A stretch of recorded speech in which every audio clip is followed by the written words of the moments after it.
to me void, useless, without result, without accomplishing what I desired, and without succeeding in the matter for which I sent it. In Isaiah 55 verse 10 to 11, God gave us a beautiful picture of how His word works. He compared it to rain and snow that come down from heaven to transform the earth, bringing life, growth, and abundance. Just as every raindrop carries the potential to renew and sustain creation, so God's word nourishes our soul, produces spiritual growth, and accomplishes His purposes. Today, let us reflect on the significance of these raindrops of life and uncover three key truths.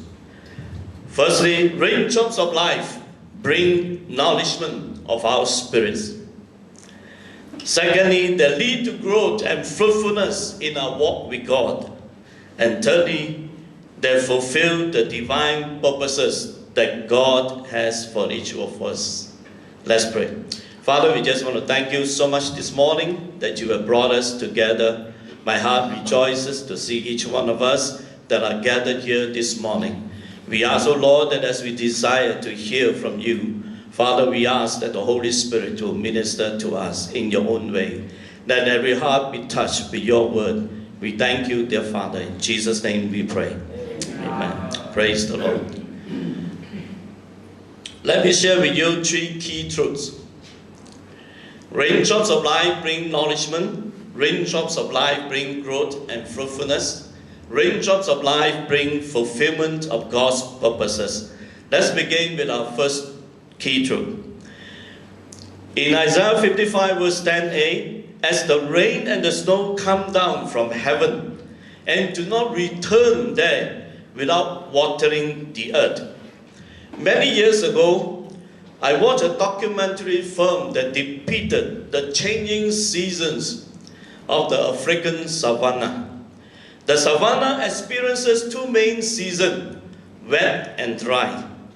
The production vividly showcased how this season dramatically transformed the landscape and influenced animal behavior.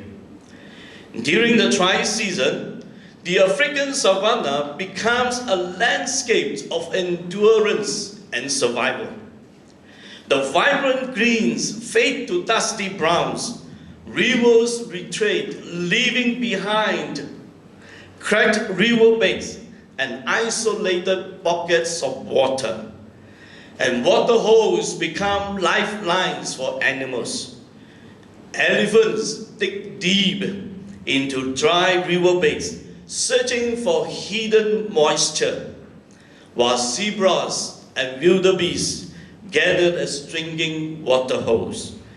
Even predators linger nearby, as all are drawn together by their desperate need for the scarce remaining resources. Trees shed leaves to conserve water. Grassland turned brittle, and the air is heavy with heat. Mirages shimmering on the horizon. Life clings on, waiting for the rains. When the rains arrived, the transformation is breathtaking. Thunder roars, clouds gather, and torrents of water drench the land. Dry riverbeds overflow, and the earth softens, drinking deeply. In days, the savanna bursts into life. Grassland turns green, wildflowers bloom, and streams flow freely. Animals thrive in their abundance, with new births marking a fresh season of life. Birds return, their songs filling the air, while even predators rest in temporary peace. Rain is the lifeblood of the savannah, bringing renewal, restoration, and hope. For months the land endures drought, but the rains replenish and restore. To the people, rain represents divine provision, enabling crops to grow and the communities to thrive. Just as rain nourishes, next slide please, the earth allows plants to grow, God's word nourishes our soul.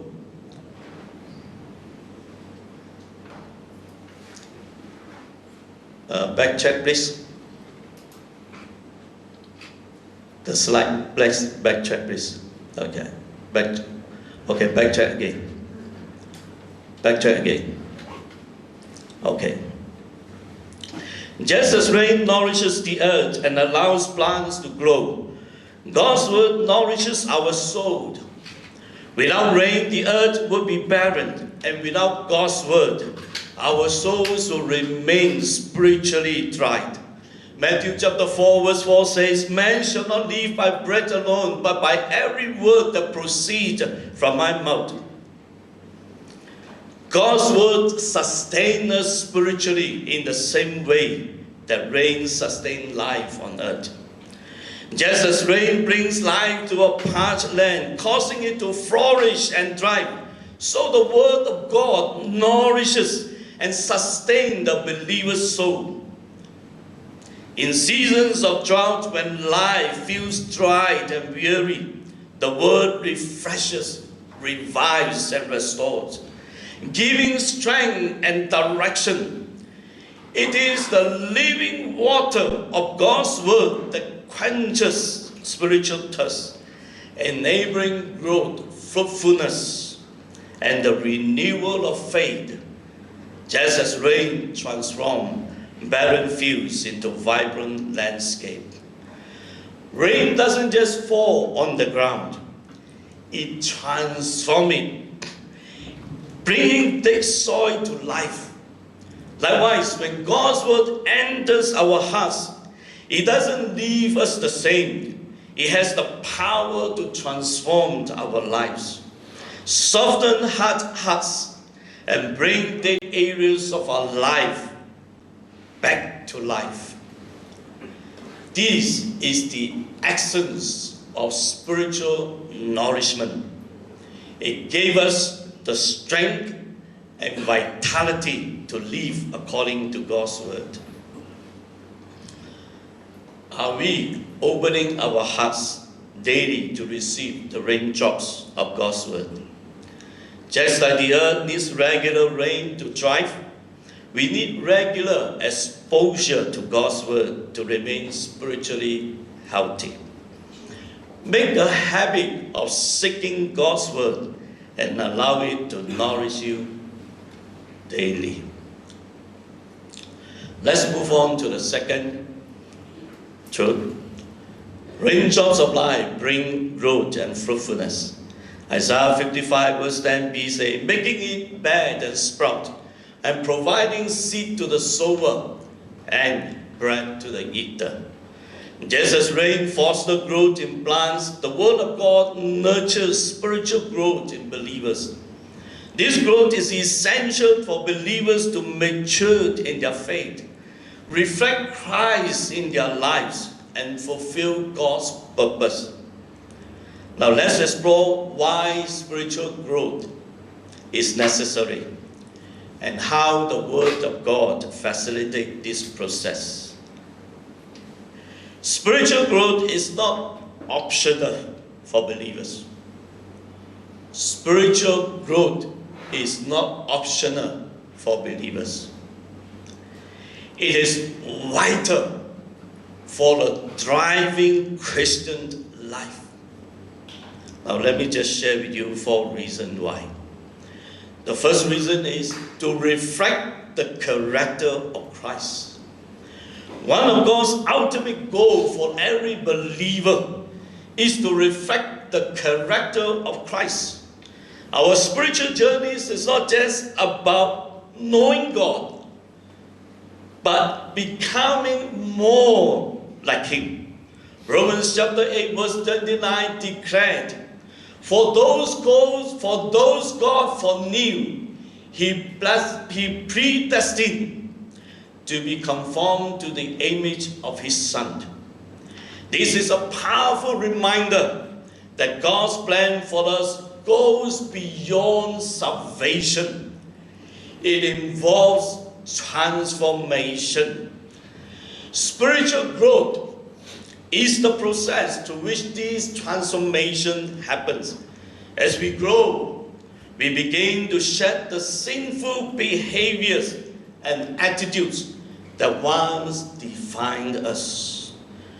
Bitterness, selfishness, pride, impurity are replaced with Christ-like virtues such as love, humility, kindness, and holiness. This transformation is not instant, but as we immerse ourselves in God's Word, remain in prayer, and walk in obedience, we gradually reflect more of Christ's character in our daily lives. Growth allows the light of Jesus to shine through us, not only changing us, but impacting those around us, so that the world may see Christ in us. The second reason is to bear fruit for God's kingdom. In John chapter 15 verse 8, Jesus declared, This is to my Father's glory, that you bear much fruit, showing yourselves to be my disciples. In this passage, Jesus uses the metaphor of a vine and its branches to describe the believer relationship with Him. Bearing fruit signifies the visible evidence of Christ's life in us, seen in our actions, attitudes, and spiritual influence. It is how we reflect His character and fulfill His purpose for our lives. But what does it really mean to bear fruit? What does it truly mean to bear fruit? Let's consider 4 key aspects in this area. Bear fruit. Spiritual transformation. Bearing fruit begins with personal transformation, as described in Galatians 5:22-23. Paul outlines the fruits of the Spirit: love, joy, peace, patience, kindness, goodness, faithfulness, self-control. These Christ-like qualities are the result of the Holy Spirit working in us. However, this transformation is also deeply tied to the Word of God. The Word of God shapes our character, renews our minds, and guides our actions, making us more like Christ. As believers remain connected to Christ, the true vine, His life flows to us, producing these fruits naturally. This transformation is not instantaneous, mind you, but a daily process of growth as we surrender to His Word and Spirit. Secondly, good works and service. Spiritual fruit is also evident in our actions. Ephesians chapter 2 verse 10 to remind us that we are God's handiwork, created in Christ to do good works, which God prepared in advance for us to do. These good works, serving others, showing compassion, and sharing the gospel, are tangible expression of the fruit we bear. For example, When a believer reaches out to the poor, comfort the grieving, or share the love of God to a neighbor, that demonstrate the fruit of service that glorifies God. Such actions reflect God's love and reveal the transformation that has taken place within us. The third aspect, leading others to Christ. Another aspect of bearing fruit is multiplication. Matthew 29 verse 19 to 20, known as the Great Commission, call believers to go and make disciples. When we lead others to Christ through our witness, we bear fruit that multiplies and impacts the kingdom of God. Think of a tree. Not only bear fruits, but carries seed within the fruit. Seeds that grow into new trees. Similarly, when we share the gospel and disciples others, we plant seeds of faith that bear even more fruit, extending God's kingdom. Lastly, bearing fruit involves perseverance. Hebrews 12:11 reminds us that discipline and trials, though unpleasant, produce a harvest of righteousness and peace for those who have been trained by it. Enduring challenges with faith, patience, and obedience produces deeper spiritual maturity. It is through these times of testing that God refines us, strengthening our trust in Him and producing the righteousness that pleases Him. The ability to remain faithful during hardship is itself a testimony of fruitfulness. To stand firm in faith.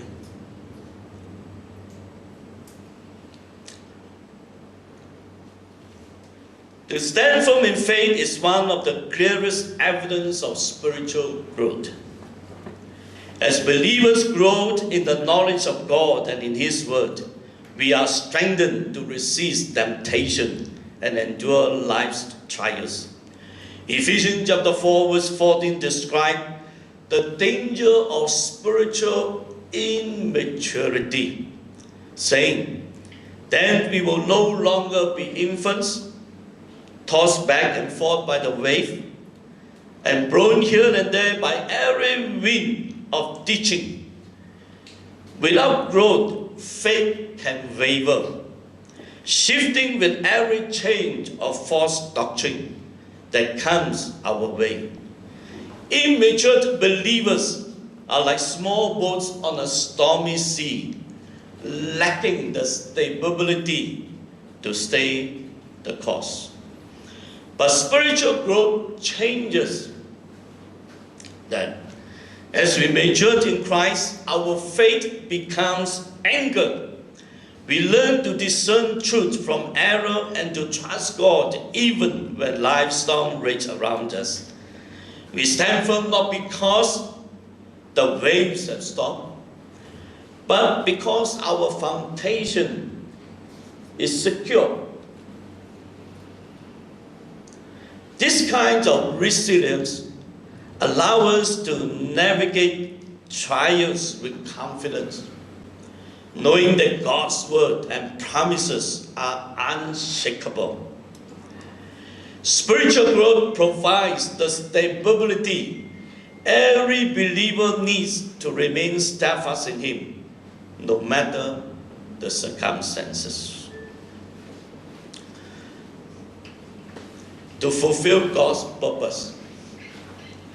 To fulfill God's purpose is the ultimate goal of every believer's life. God has specific plans for each of us, and spiritual life is essential to prepare us to walk in those plans. Ephesians 1, chapter 1, verse 11 says, "In Him we were also chosen,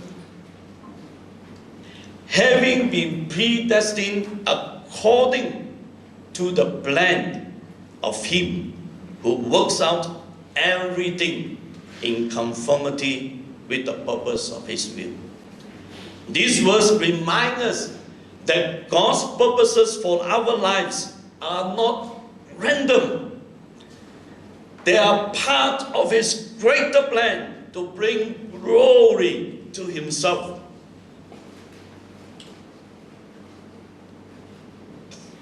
This verse reminds us that God's purposes for our lives are not random. They are part of His greater plan to bring glory to Himself. From the moment we were chosen in Christ, God had a design in our lives, and He works all things together to accomplish that design. But fulfilling this purpose requires growth. As we mature spiritually, we gain the wisdom to understand God's will, the discernment to make godly decisions, and the spiritual gifts to carry out our assignment. Whether it is serving others, sharing the gospel, or persevering through challenges, our growth equips us to live lives that reflect His glory. Through spiritual maturity, we are empowered to step into the divine plans God has prepared for us, fulfilling His purpose and glorifying His name. Let's move on to consider the Word of God as the source of spiritual growth. The Word of God is indispensable for spiritual growth. The Word of God is indispensable for spiritual growth, serving as the nourishment that feeds and strengthens our faith. Let me share with you 4 areas how the Word of God facilitates our spiritual growth. The Word is our spiritual milk and solid food. Peter paints a vivid picture of spiritual growth in 1 Peter chapter 2 verse 2, saying, like newborn babies, crave pure spiritual milk, so that by it you may grow up in your salvation. The image of a newborn baby craving milk is a powerful reminder of how essential the Word of God is for our spiritual development. Just as a baby cannot grow and thrive without nourishment, we cannot mature in our faith without the foundational truths of Scripture. When we are new in our faith, we begin with the milk, the basics of God's Word that help us establish a strong spiritual foundation. These truths sustain us, teach us about God's love, and provide the strength we need to take our first steps in the Christian life. But as we grow, we are called to move on to the solid food of deeper teachings. As Hebrews chapter 5 verse 12 to 14 remind us, you have been believers so long now that you ought to be teaching others. Instead, you need someone to teach you again the basic things about God's Word. You are like babies who need milk and cannot eat solid food. For someone who lives on milk is still an infant and doesn't know how to do what is right. Solid food is for those that who are matured, who through training have the skill to recognize the difference between right and wrong. This progression mirrors the journey of life. Just as a child transitions from milk to solid food, so must we as believers seek to deepen our understanding and application of God's word. Spiritual growth isn't about staying in the same place, but about moving forward, growing stronger, wiser, and more matured in our walk with Christ. Let us read His word daily, knowing it is the source of life and the key to growing up in our salvation. Second, the word transforms and renews our mind. The word of God has a transformative power that renews our minds and aligns our lives with His perfect view. Romans chapter 12 verse 2 says, "Do not be conformed to this world, but be transformed by the renewing of your mind." The transformation Paul speaks of begins in our thinking.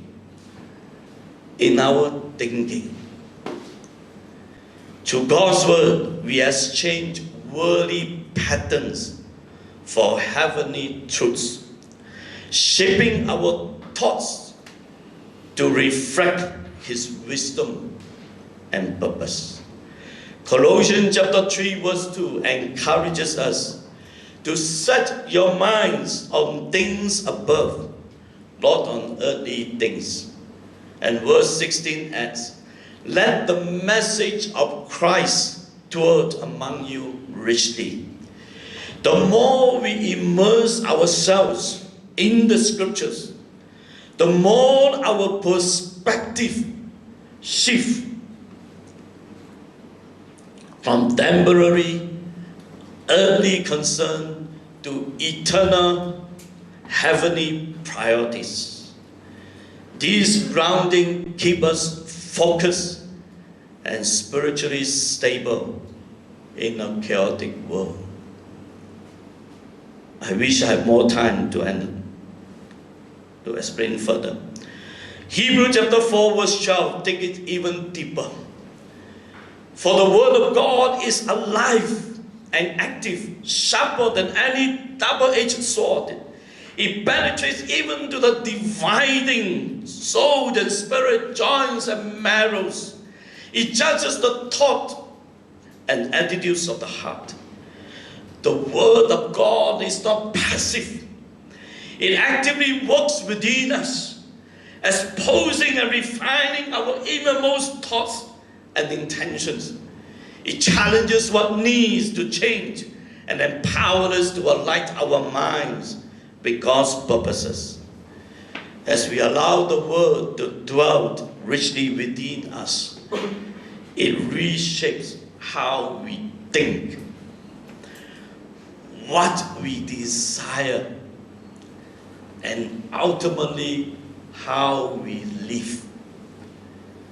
Let us daily engage with Scripture, letting it transform us so we can live in the fullness of God's will. Thirdly, how the Word facilitates this growth process. The Word is a guide for life. The Word of God is our ultimate guide, illuminating the path of righteousness and helping us navigate life's journey. Psalm 119 verse 105 declares, "Your word is a lamp for my feet and a light on my path." Just as a lamp dispels darkness and lights the way, God's word proves clarity, direction, and wisdom for every step we take. Imagine a plant in a dark room, instinctively growing toward a single beam of light. That light becomes its source of life and growth. Similarly, as believers, we thrive and grow when we follow the guidance of God's word. It leads us through seasons of uncertainty, shield us from stumbling, and draw us closer to God's purposes. Without the light of Scripture, we risk wandering aimlessly, making decisions based on human wisdom or fleeting emotions. But with the Word as our lamp, we can confidently move forward, knowing we are walking in alignment with God's will. Let us remain anchored in His Word, allowing it to illuminate our path and lead us into spiritual growth and maturity. Lastly, the Word equips us for service. In Ezekiel chapter 3, verse 1 and 3, God instructs Ezekiel to eat the scroll containing His words. One day God may ask you to eat 12 pages of His word and eat. Okay? So here say, God instructs Ezekiel to eat the scroll containing His words, symbolizing the internalizing of God's message.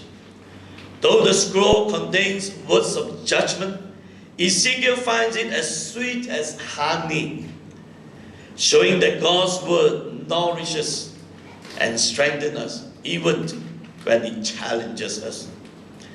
This mirrors 2 Timothy chapter 3, verse 16 to 17, where Paul explained that all scriptures is inspired, other version of God, all scriptures is God-breathed and is useful for teaching, rebuking, correcting, and training in righteousness, so that the servant of God may be thoroughly equipped for good work.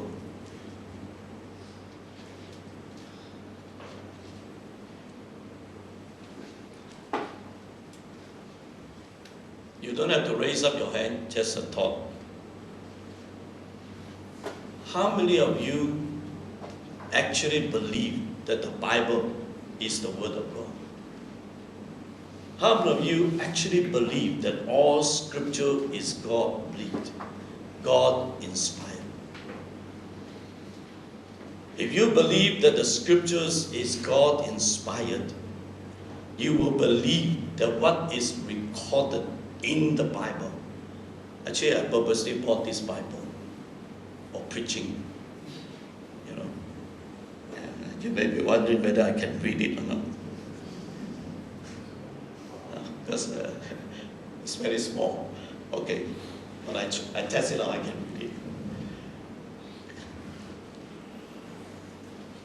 If you believe that the Bible is God-breathed, is inspired by God, you would believe that whatever is recorded in the Bible is true, is true. Have you ever come at times when you read the Bible and you actually ask yourself, is that true?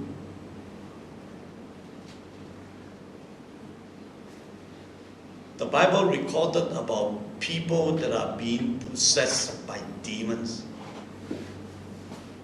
Right? Possessed by demons.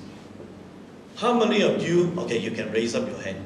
How many of you have seen a person possessed by demons? If you have seen one, you can raise your hand. You don't have to raise still, okay? Okay. Because there will be those of us may say that unless I have seen it with my own eyes, I will not believe that is such a thing as someone possessed by demons. Okay, let me just sidetrack a bit then before. Where am I? Okay, yeah. Just as Ezekiel had to internalize God's word to faithfully deliver it, we too must let the word transform us, equip us for service, teaching us how to live and minister according to God's will. Success in God's eye is not measured by immediate results, but by our faithfulness in proclaiming His word, Whether the response is positive or not, we are called to faithfully serve, trusting that God's word will accomplish His purpose. In Psalm chapter 1 verse 3, the psalmist compares a person who meditates on God's word to a tree planted by streams of water, which yields its fruit in season and whose leaf does not wither. Just as a tree that consistently nourished by water thrives, producing fruit and remaining healthy, so too will a believer who constantly immerses himself in God's word. The word of God is like the stream that nourishes our soul, providing strength and vitality we need to grow spiritually. As we remain rooted in this word, we are strengthened, our faith deepens, and our lives bear fruit in due season. Just as the tree does not wither, our spiritual life remains vibrant and resilient, even in the midst of challenges, because we are continually nourished by God's word. Let's move on to share with you the third truth, the key truth. Raindrops of life bring fulfillment of God's purposes. Isaiah 55 verse 11 says, "So will my word be which goes out of my mouth. He will not return to me in void," useless, without result, without accomplishing what I desire, and without succeeding in the matter for which I sent it. The fulfillment of God's word is a profound testimony to His power and faithfulness, and it has transformative implication for every believer. Just as rain nourishes a parched land, bringing life and renewal, so does the fulfillment of God's promises bring spiritual growth, hope, and restoration. God's word is not just spoken, it is a living reality that accomplishes His will. Listen, God's word is not just spoken, it is living. It is a living reality that accomplishes His will. Throughout Scripture, we see God's word fulfilled in remarkable ways, giving us confidence that His promises are reliable and that His purposes will prevail. Let me highlight three powerful thoughts here. God's word is purposeful. Isaiah 55 verse 11 declared that God's word will not return to Him empty, but will accomplish what He desires and achieve the purpose for which He sent it. This is a reminder that just as rain has a purpose to water the earth and to make it fruitful, so does the God's word in our lives. Even when we don't immediately see its effects, we can trust that it is actively working. Consider the prophet Isaiah warnings to Judah and the northern kingdom of Israel in the 8th century BC. Isaiah prophesied judgment for their sins, including the idolatry and injustice, but he also declared hope. The coming of the Messiah. These words, spoken centuries before Christ, will not empty. They were fulfilled in Jesus, who brought restoration and redemption. Just as rain prepares the earth for the harvest, God's word prepares and transforms us for His purposes. Second, God's timing is perfect.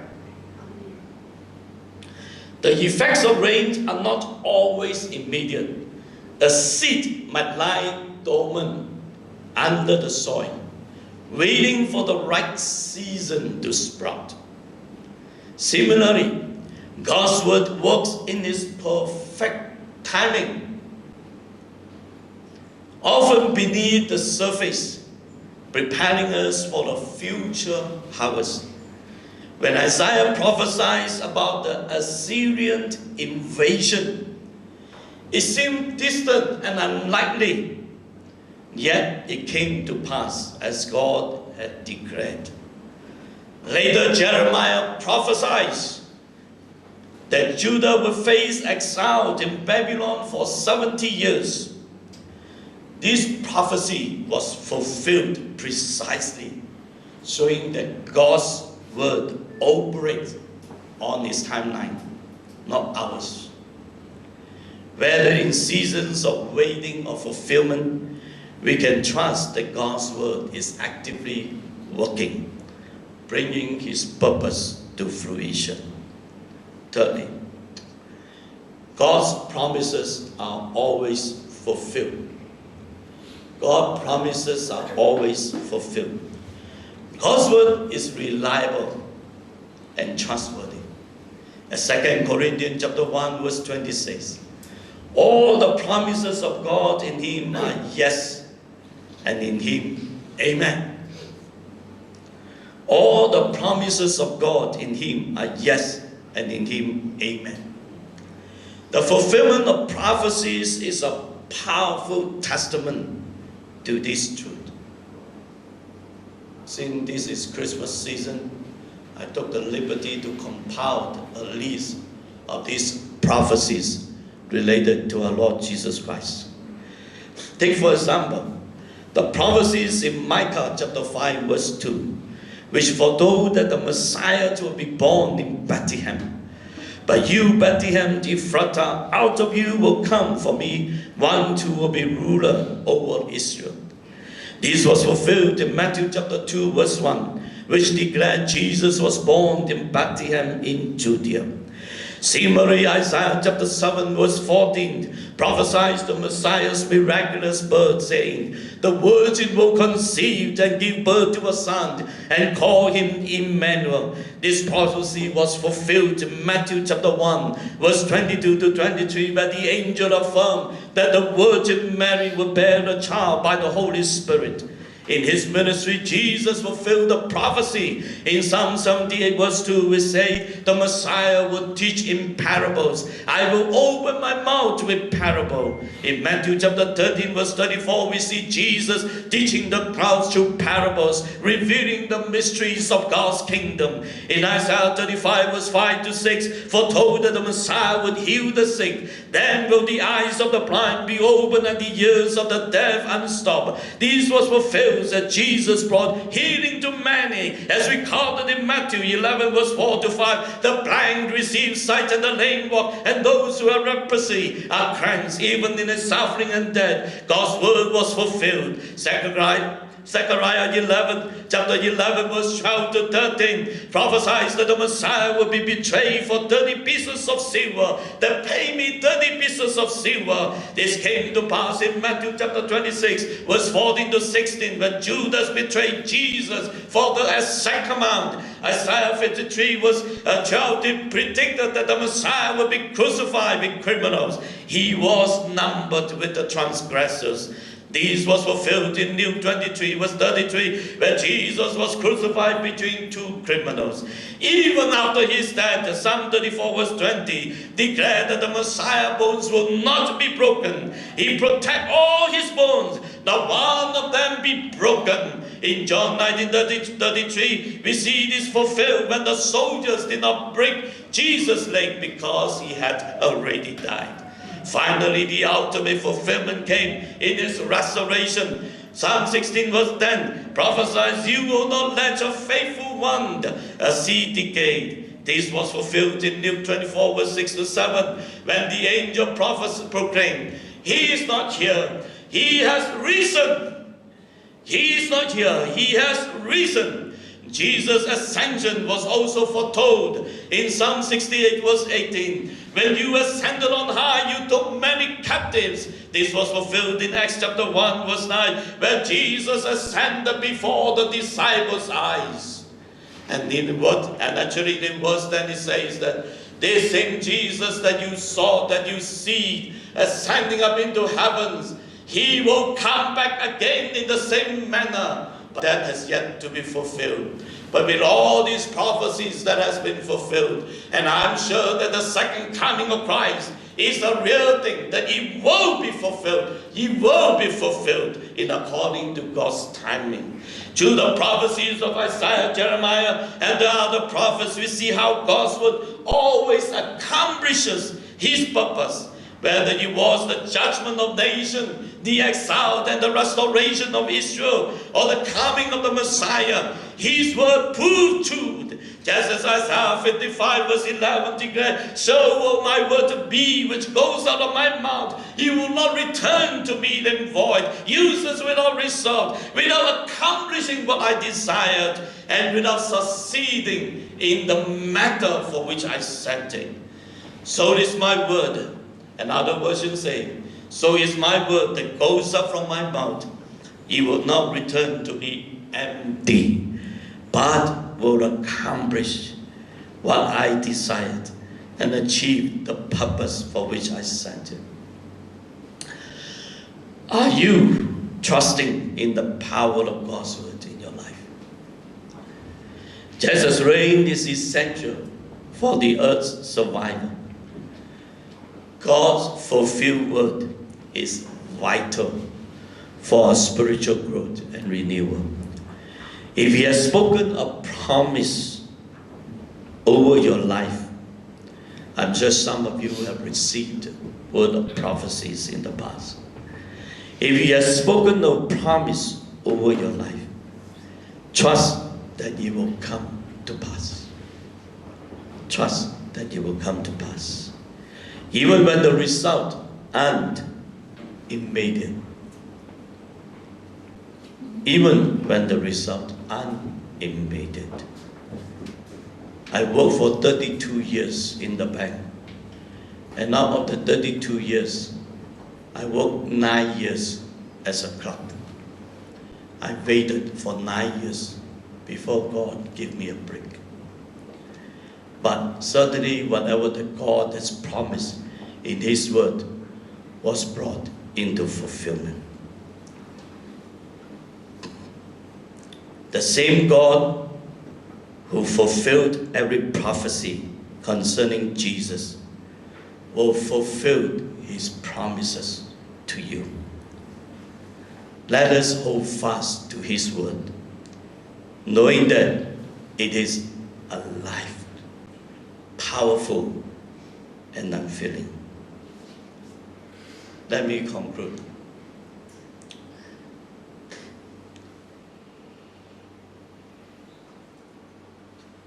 Okay.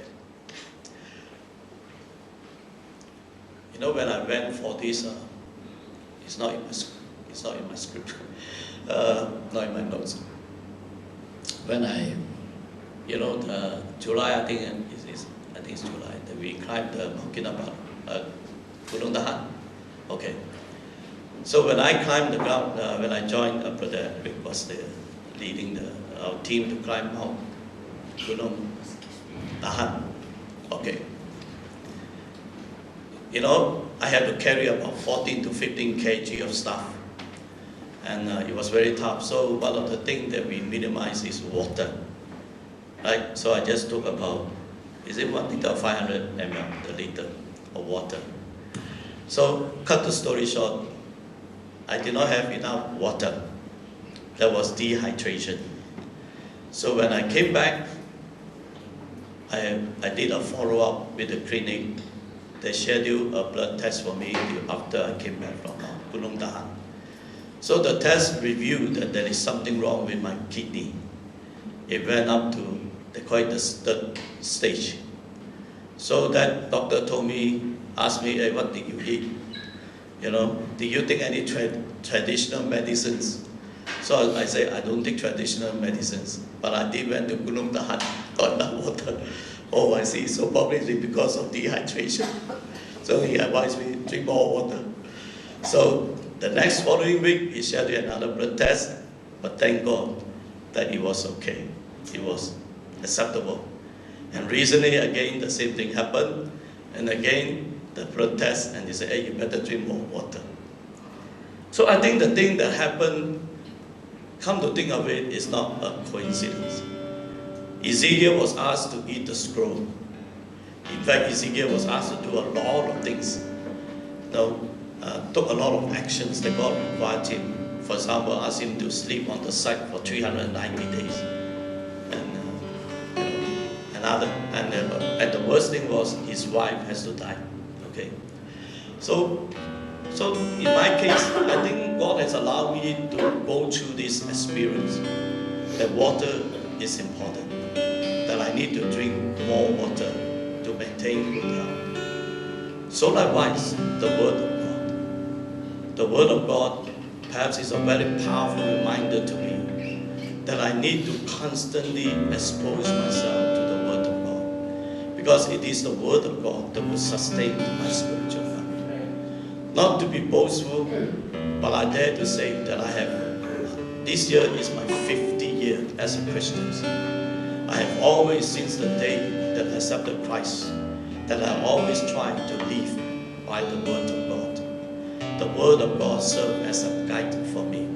The Word of God has always been the inspiration and the teachings of the Word of God to help me to prioritize on my relationship with God the Father, with my spouse, with my children.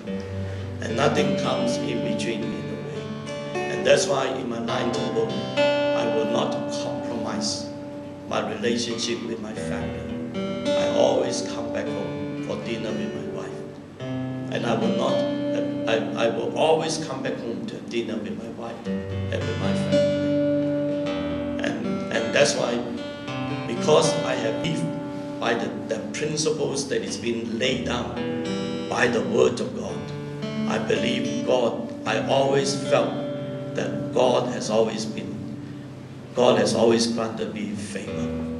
Somehow things always turn out right for me. So I am very grateful and thankful to God.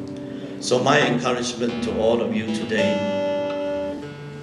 is to anchor yourself in the Word of God. Anchor yourselves in the Word of God. Let me just end with this, that Isaiah 55 verse 10 reminds us that God's Word is like raindrops of life. It nourishes us, sustaining our souls in times of need. It promotes growth, transforming us into fruitful Christ-like believers. It accomplishes God's purpose, fulfilling His promises and plans. Just as the earth depends on rain to sustain life, we depend on God's Word to thrive spiritually. Let us open our hearts to receive His Word daily, trusting that He will nourish us, grow us, and fulfill His purposes in our lives. Lawrence, you have a song to sing?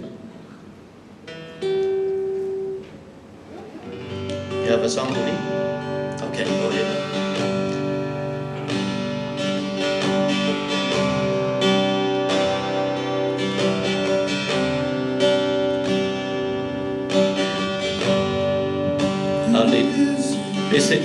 Please sing this song, and after that we'll end. So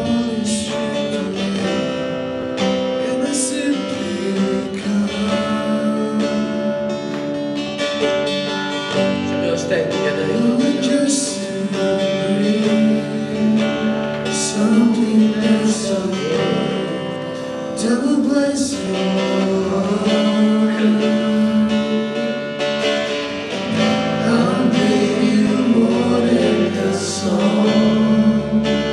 Song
Deuteronomy chapter 32 verse 2 says, "Listen, O heavens, and I will speak. Hear, O earth, the words that I say. Let my teaching fall on you like rain. Let my speech settle like dew. Let my words fall like rain on tender grass, like gentle showers on young plants." Gracious Heavenly Father, we just want to thank you so much once again. The Lord, that your word once again to reinforce about the teachings of your word. Father, the transformative power of your word that is able to nourish us and promote growth in our spiritual walk with you. That your word, oh God, that tells us that it will fulfill of your purpose upon each of our lives. Father, we pray that each one of us will truly learn and desire under the convictions and the revelations of the Holy Spirit. Let there be a stirring within our hearts and a desire to pursue after the things of God, to grow in the knowledge of God, and to prioritize of our relationship with you. Father, that what matters most is the eternal. What matters most, oh God, is eternal, dear Father. What matters most is the alignment with the will of God upon our life. So Father, I pray that today, this morning, as we move away, as we dismiss from this service, that we ask in the mighty name of Jesus, that the Holy Spirit of God will constantly minister to our heart and to our mind, to speak to us constantly, dear Father, just as the word that came to Ezekiel, Lord, the more that just as the word that constantly come to Ezekiel, Father, we pray that your word likewise will constantly come to us. Or rather, I pray that each one of us will have the desire and an interest, oh Lord, to pursue in the reading of the word of God, exposing oneself daily to the impact of the word of God, Father, so that each one of us will continue to grow in our knowledge, to grow in our spiritual understanding of the things of God and of the ways of God and of the dealings of God upon our life, dear Father.